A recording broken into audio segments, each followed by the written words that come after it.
వేములవాడ పట్టణంలోని తులసి హాస్పిటల్లో ప్రపంచ క్యాన్సర్ డే సందర్భంగా అవగాహన సదస్సు నిర్వహించారు. Tulasi hospital consultant gynaecologist doctor Anitha cancer పై ప్రజలకు అవగాహన కల్పించారు. చెడు ఆహారపు అలవాట్లు, చెడు జీవనశైలి కారణంగా ప్రపంచవ్యాప్తంగా క్యాన్సర్ బారిన పడుతున్న వారి సంఖ్య భారీగా పెరిగిందని అన్నారు. ఈ వ్యాధిని ప్రారంభంలోనే గుర్తించగలిగితే నయం చేయవచ్చని తెలిపారు.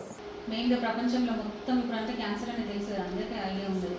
క్యాన్సర్ అనేది ఒక పెద్ద మహమ్మారి. అది ఎప్పుడు వస్తుందో తెలియదు, ఎప్పుడు మన బాడీ ఎంత స్ప్రెడ్ అవుతుందో తెలియదు, అది ఎప్పుడు మన ప్రాణానికి వస్తుందో కూడా తెలియదు.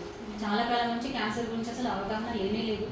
వచ్చిన తర్వాత మొత్తం కంప్లీట్గా మన బాడీలో స్ప్రెడ్ అయిన తర్వాతనే చాలా మందికి మనం గుర్తుపడుతూ ఉంటాం.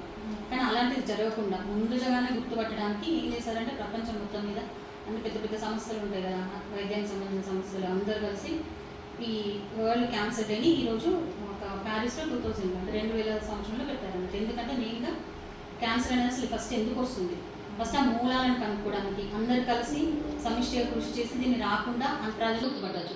క్యాన్సర్ రాకముందే గుర్తుపడితే దానికి అంటే సర్జరీ వరకు, ఆపరేషన్ వరకు పోకుండా గర్భసంచి క్యాన్సర్ అనేది మొత్తం అంత చుట్టుపక్కల స్ప్రెడ్ కాకుండా ముందే మనం గుర్తుపడితే దాన్ని మనం ఎక్కడైతే క్యాన్సర్ మొదలైంది అక్కడ మనం చిన్నగా మనకి కల్పోస్కోపీ, కార్టరీ అని ఇవన్నీ చిన్న చిన్న సర్జరీస్ ఉంటాయి. 10 నిమిషాల ప్రొసీజర్స్ అవన్నీ చేసుకొని తొందరగా బయటపడవచ్చు.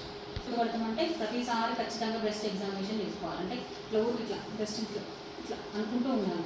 ఎప్పుడు కూడా స్నానం ఇష్టం 2-3 రోజులకు ఒకసారి చిన్న చిన్న గడ్డలు అనేది లేదు.